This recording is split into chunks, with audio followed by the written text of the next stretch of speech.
বিসমিল্লাহির রহমানির রহিম। সুষম বহুভুজ কাকে বলে?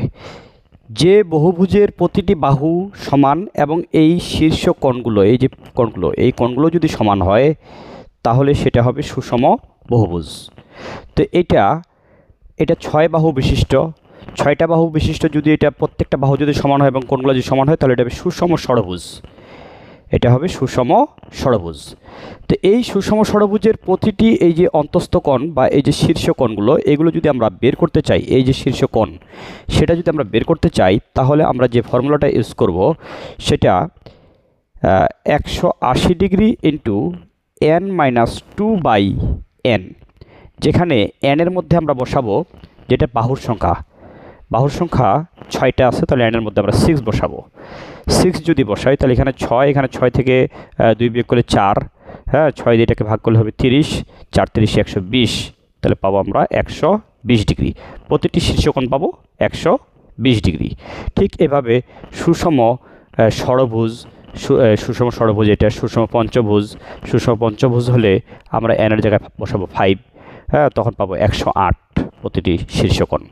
যদি আমরা সুষম সপ্তভুজ হয় তাহলে n এর জায়গায় আমরা 7 বসাবো, সুষম অষ্টভুজ হলে n এর জায়গায় আমরা 8 বসাবো। তাহলে এইভাবে সুষম বহুভুজের প্রতিটি শীর্ষকোণ বের করার ফর্মুলা এটা। আচ্ছা, এরপরে এইটার যদি বাহুর দৈর্ঘ্য দেওয়া থাকে, মনে করো এই একটা বাহু দেওয়া আছে 4 সেন্টিমিটার, যদি বাহু দেওয়া থাকে তাহলে ক্ষেত্রফল কী হবে? ক্ষেত্রফল, সুষম বহুভুজের ক্ষেত্রফলের সূত্র হবে n, হ্যাঁ সুষম বহুভুজের ক্ষেত্রফলের সূত্র হবে n²/4 into cot 180 degree by n।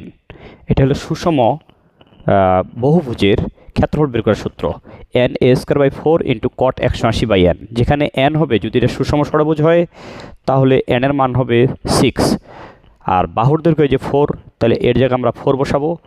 তারপরে আমরা যদি ক্যালকুলেটর এটা প্রেস করি তাহলে আমরা এটার ক্ষেত্রফল পেয়ে যাব। তাহলে এখানে n এর জায়গা হবে বাহুর সংখ্যা, সুষম ষড়ভুজ হলে বাহুর সংখ্যা হবে 6, আর সুষম সপ্তভুজ হলে হবে 7, অষ্টভুজ হলে হবে 8, আর এ হলো কি বাহুর দৈর্ঘ্য যদি দেওয়া থাকে তাহলে এটা।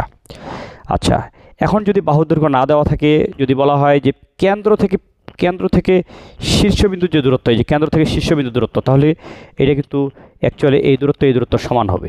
সেই ক্ষেত্রে আমাদের এই অ্যাঙ্গেলটা বের করতে হবে ক্ষেত্রফল বের করার জন্য। আমি এটার নাম দিলাম এ ও বি, এই ত্রিভুজটা দিলাম এ ও বি। তাহলে এরকম কয়টা ত্রিভুজ হবে? এরকম ত্রিভুজ হবে, সুষম ষড়ভুজ হলে হবে 6টা ত্রিভুজ। তাহলে আমি একটার যদি ক্ষেত্রফল বের করতে চাই তাহলে কেন্দ্র থেকে শীর্ষবিন্দু দূরত্ব দেওয়া থাকে, মনে করো যে এটা আছে 1.5 সেন্টিমিটার, তাহলে এটাও কিন্তু 1.5 সেন্টিমিটার হবে। আর এই কোণটা কত হবে?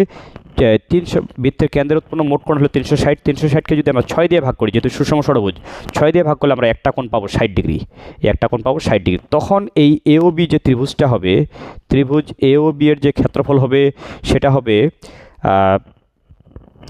হাফ ইন্টু এই বাহু দুইটার গুণফল, তার মানে কি 1.5 ইন্টু 1.5 ইন্টু হবে সাইন, এই যে এই কোণটা কত? 60 ডিগ্রি, সাইন 60 ডিগ্রি। হ্যাঁ, তাহলে এটা ক্যালকুলেটর প্রেস করলে আমরা একটা ক্ষেত্রফল পেয়ে যাব। যদি এটা সেন্টিমিটার থাকে এগুলো তাহলে কী হবে? বর্গ সেন্টিমিটার স্কোয়ার। তাহলে এ ও বি ত্রিভুজের ক্ষেত্রফল পাইলাম। এরকম কয়টা আছে? 6টা। তাহলে এই ক্ষেত্রফলটাকে যদি আমরা 6 দ্বারা গুণ করি তাহলে আমরা পুরো সুষম ষড়ভুজটার আমরা ক্ষেত্রফল পেয়ে যাব।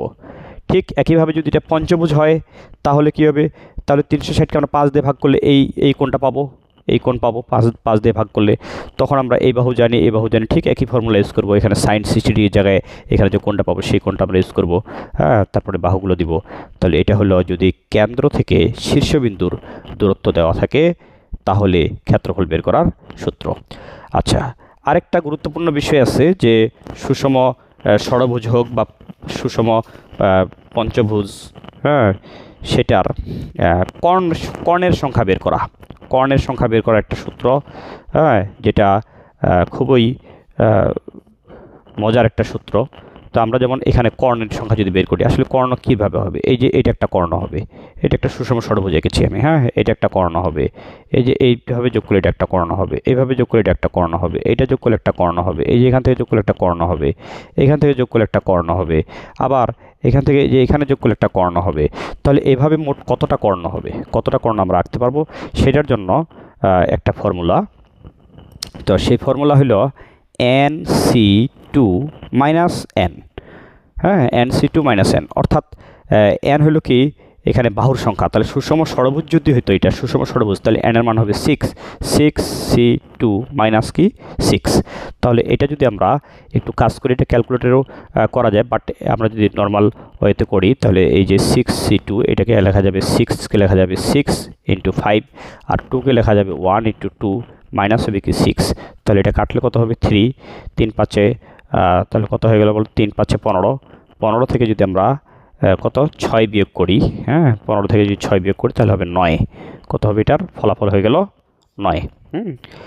তো আমরা ক্যালকুলেটরে যদি করি এই কাজটা, তাহলে আমরা কি করব, শিফট এখানে এনের জায়গায় আমরা 6 বসাবো, প্রথমে 6 বসাবো, তারপর শিফট দিয়ে আমরা ভাগ চিহ্নে চাপ দিব, সাইন্টিফিক ক্যালকুলেটর ভাগের পরে এই কম্বিনেশন সিটা দেওয়া আছে, তারপর আমরা কি 2তে চাপ দিব, তারপরে সমানে চাপ দেবো, ওখান থেকে আবার n বিয়োগ করবো, অর্থাৎ বাহুর সংখ্যা 6 বিয়োগ করে দিব, তাহলে আমরা 9টা পাবো। তাহলে এখানে যে কর্ণ, মোট কয়টা কর্ণ আছে, 9টা কর্ণ।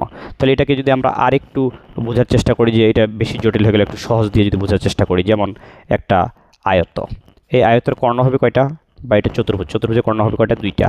তা আসলে 2টা হয় কিনা দেখি, ওই সূত্র দিয়ে NC2 মাইনাস কি n। তাহলে n এর জায়গায় বসাবো কত, বাহুর সংখ্যা হলো এটা, চতুর্ভুজ যেহেতু 4, তাহলে 4C2 মাইনাস 4 কী হবে, 4C2 মাইনাস 4। তাহলে 4C2 মানে কি 4, এই 4 × 3, 4 × 3, আর নিচে হবে কি 2 মানে 1 × 2 মাইনাস হবে কি 4। তাহলে আমরা যদি এটা কাটি, এই 3 × 6, 6 থেকে 4 বিয়োগ করলে এই যে 2, তাহলে কর্ণ পাবো কয়টা, 2টা।